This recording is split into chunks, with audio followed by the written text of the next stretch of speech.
அஸ்ஸலாமு அலைக்கும், welcome to sauce kitchen. இன்றைக்கி நம்ம ஒரு லஞ்ச் பாக்ஸ் ரெசிபி தான் பார்க்க போகிறோம். நம்ம பசங்க எல்லாத்துக்கும் ரொம்ப பிடிச்ச பாஸ்தா தாங்க இன்றைக்கி செஞ்சு காமிக்க போகிறோம். ரொம்ப சிம்பிள் தான், டேஸ்ட் சூப்பராக இருக்கும். நிறைய வெஜிடபிள்ஸ்லாம் சேர்த்து சூப்பராக பண்ணியிருக்கோம். டேஸ்ட்டும் அட்டகாசமாக இருக்கும். செய்கிறது ரொம்ப ஈஸி தான், செம்ம சூப்பராக இருக்கும். நீங்கள் மத்தியானம் வரைக்கும் வச்சாலுமே செம்ம டேஸ்ட்டாக இருக்கும். உதிரியாகவே இருக்கும், கட்டி ஆகாது.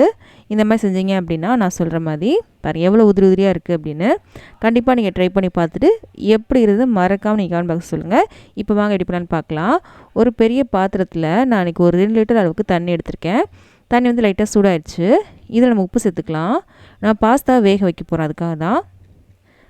அதே மாதிரி ஒரு 2 டேபிள் ஸ்பூன் அளவுக்கு எண்ணெய் சேர்த்துருக்கேன். ஒன்றோட ஒட்டக்கூடாது இல்லையா, அதனால தான். இப்போ தண்ணி வந்து நல்லா சலசலன்னு கொதிக்கட்டும், நம்ம வெயிட் பண்ணலாம். இப்போ பாருங்கள், தண்ணி வந்து நல்லா சலசலன்னு கொதிச்சிட்ருக்கு. இதில் நம்ம பாஸ்தா சேர்க்க போகிறேன். நான் இன்றைக்கி இந்த ஷேப்பில் இருக்க பாஸ்தா எடுத்திருக்கேன். ஒரு 200 கிராம் அளவுக்கு பாஸ்தா எடுத்திருக்கேங்க. சேர்த்தாச்சு. சேர்த்துட்டு நல்லா கலந்து விட்டுடலாம். இது வேகணும். ஒரு 90% வரைக்கும் நல்லா வேகணுங்க. வெந்ததுக்கப்புறம் பார்க்கலாம்.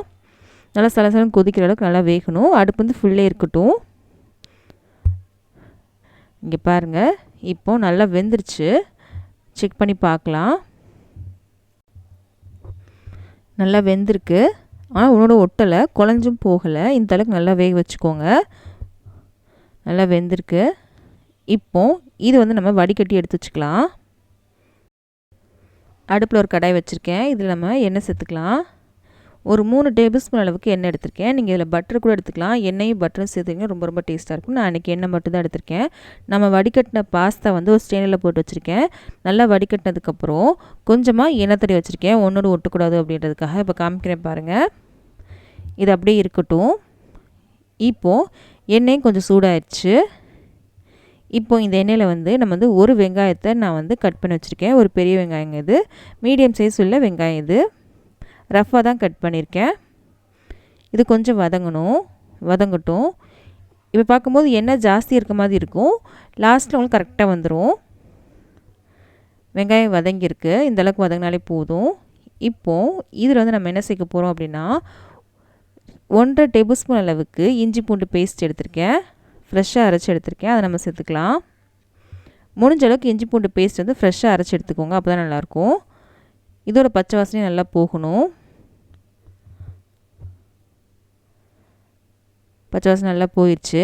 இப்போ அடுப்பை சிம் பண்ணிவிட்டு நம்ம காயெல்லாம் சேர்க்க போகிறோம். நான் இன்றைக்கி ஒரு கேரட்டை வந்து கட் பண்ணி வச்சுருக்கேன். காய் வந்து ஜாஸ்தி கூட பண்ணிக்கலாம், உங்கள் விருப்பம்தான். இதில் நீங்கள் மஷ்ரூம் கூட சேர்த்துக்கலாம். நான் இன்றைக்கி காய்கள் மட்டும் தான் சேர்க்குறேன். பீன்ஸ் எடுத்திருக்கேன். இதுக்கப்புறம் நான் இன்றைக்கி குடமிளகாவை கட் பண்ணி வச்சுருக்கேன். நான் க்ரீன் கலர் மட்டும் தான் எடுத்திருக்கேன், நீங்கள் கலர்ஃபுல்லாக கூட எடுத்துக்கலாம். இதுக்கப்புறம் நம்ம சேர்க்க போகிறது ஸ்வீட் கார்ன் இருக்கு இல்லையா, அதை நான் சேர்க்க போகிறேன்.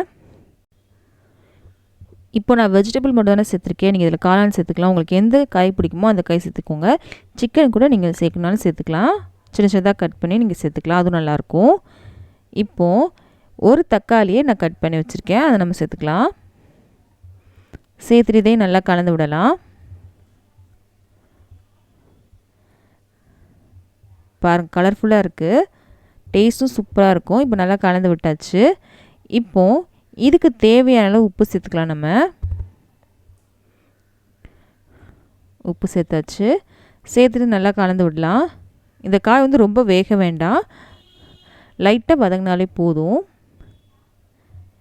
இதுக்கடுத்து நான் 2 தக்காளியை மிக்சியில் போட்டு அரைச்சி எடுத்திருக்கேன். அந்த பல்ப்பை நம்ம சேர்க்க போகிறோம். 2 தக்காளி, இது மீடியம் சைஸ் உள்ள 2 தக்காளி. இதை நம்ம சேர்க்க போகிறோம். தக்காளி ஜாஸ்தி இருக்கனால புளிப்பு ஜாஸ்தி இருக்கும்னு நினைக்காதீங்க, கரெக்டாக இருக்கும். இது சேர்த்து இதோட பச்சை வாசனை நல்லா போகிற அளவுக்கு நல்லா வதக்கிக்கோங்க. எண்ணெய் வந்து கொஞ்சம் தெளிஞ்சு வரணும். இங்கே பாருங்கள், எண்ணெய் நல்லா தெளிஞ்சு வந்துருச்சு. இப்போ அடுப்பை சிம் பண்ணிட்டேன். இப்போ பொடிகள்லாம் நம்ம சேர்க்க போகிறோம். நாளைக்கு 1 டேபிள் ஸ்பூன் அளவுக்கு மிளகாத்தூள், 1/2 டேபிள் ஸ்பூன் அளவுக்கு மல்லித்தூள், 1/2 டேபிள் ஸ்பூன் அளவுக்கு கரம் மசாலா தூள், இல்லைனா கறி மசாலா தூள் ஏதாவது சேர்த்துக்கோங்க. இது சேர்த்து நல்லா கலந்து விட்டுக்கலாம். இந்த பொடிகளோட பச்சை வாசனை நல்லா போகணும். நம்ம சேர்த்த காயெலாம் வந்து ஓரளவுக்கு வெந்திருக்கும். அந்த டைம்லேயே நம்ம சேர்த்த காயெல்லாம் சீக்கிரமாக வேகிற காய் தான். இப்போது பொடிகளோட பச்சை வாசனை நல்லா போனதுக்கப்புறம் நம்ம வந்து தண்ணி சேர்க்க போகிறோம். ஒரு அரை கிளாஸ் அளவுக்கு தண்ணி சேர்த்தா போதும். சேர்த்துட்டு இது நல்லா கலந்து விட்டுருங்க. ரொம்ப தண்ணி சேர்த்துறாதீங்க. இப்போது மூடி வச்சிடலாம். அடுப்பு வந்து மீடியமில் இருக்குது. மூடி வச்சாச்சு. கொதிக்கட்டும். இங்கே பாருங்கள், கொதிக்க ஆரம்பிச்சிருச்சு. தண்ணி மட்டும் ஜாஸ்தி சேர்த்துறாதீங்க. இந்த மாதிரி இருக்க ஸ்டேஜில் அடுப்பு வந்து சிம் பண்ணிவிட்டு நம்ம வேக வச்ச பாஸ்தாவை நம்ம சேர்க்க போகிறோம். பாஸ்தா பாருங்கள், ஒன்றோட ஒட்டவே இல்லை, அப்படி தனித்தனியாக இருக்குது. எல்லாத்தையும் சேர்த்துடலாம். சேர்த்தாச்சு. சேர்த்துட்டு இது நல்லா கலந்து விடலாம். இன்னும் அடுப்பு சிம்மில் தாங்க இருக்குது. சிம்மில் இருக்கட்டும். இப்போது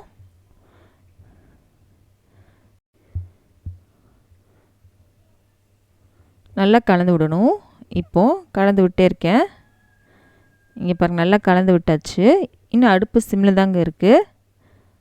அப்படியே 1 நிமிஷம் வரைக்கும் நீங்கள் வந்து அப்படியே மூடி வச்சுருங்க. 1 நிமிஷத்துக்கு அப்புறம் நமக்கு வந்து பாஸ்தா ரெடி ஆயிரும். மூடி வச்சிடலாம். 1 நிமிஷத்துக்கு அப்புறம் பார்க்கலாம். இப்போது பாஸ்தாவில் நல்லா ஃப்ளேவர்லாம் நல்லா இறங்கியிருக்கும். 1 நிமிஷம் ஆயிடுச்சு. எடுத்துடலாம். அவ்வளோதாங்க, சூப்பரான பாஸ்தா வந்து ரெடி ஆயிடுச்சு. செம்ம சூப்பராக இருக்கும். கண்டிப்பாக நீங்கள் ட்ரை பண்ணி பாருங்கள். இது லஞ்ச் பாக்ஸ்க்கும் நீங்கள் கொடுத்து விடலாம், டிஃபன் ஏன்னா டின்னர் கூட கொடுக்கலாம். பசங்க எல்லாத்துக்கும் ரொம்ப ரொம்ப பிடிக்கும். கண்டிப்பாக இந்த வீடியோ பிடிச்சிருக்கும் நம்புகிறேன். பிடிச்சிருந்துச்சு அப்படின்னா நம்ம சேனலை சப்ஸ்கிரைப் பண்ணிடுங்க. பக்கத்தில் இருக்க பெல் பட்டனையும் கிளிக் பண்ணிடுங்க. இந்த வீடியோ பிடிச்சிச்சுன்னா ப்ளீஸ் லைக் பண்ண மட்டும் மறக்காதீங்க. அப்போ தான் இந்த வீடியோ நிறைய பேருக்கு வந்து ரெக்கமெண்ட் ஆகும். உங்கள் ஃப்ரெண்ட்ஸ்க்கும் ஃபேமிலிஸ்க்கும் இந்த வீடியோ ஷேர் பண்ணவும் மறக்காதீங்க. நம்ம அடுத்த வீடியோ சந்திக்கலாம்.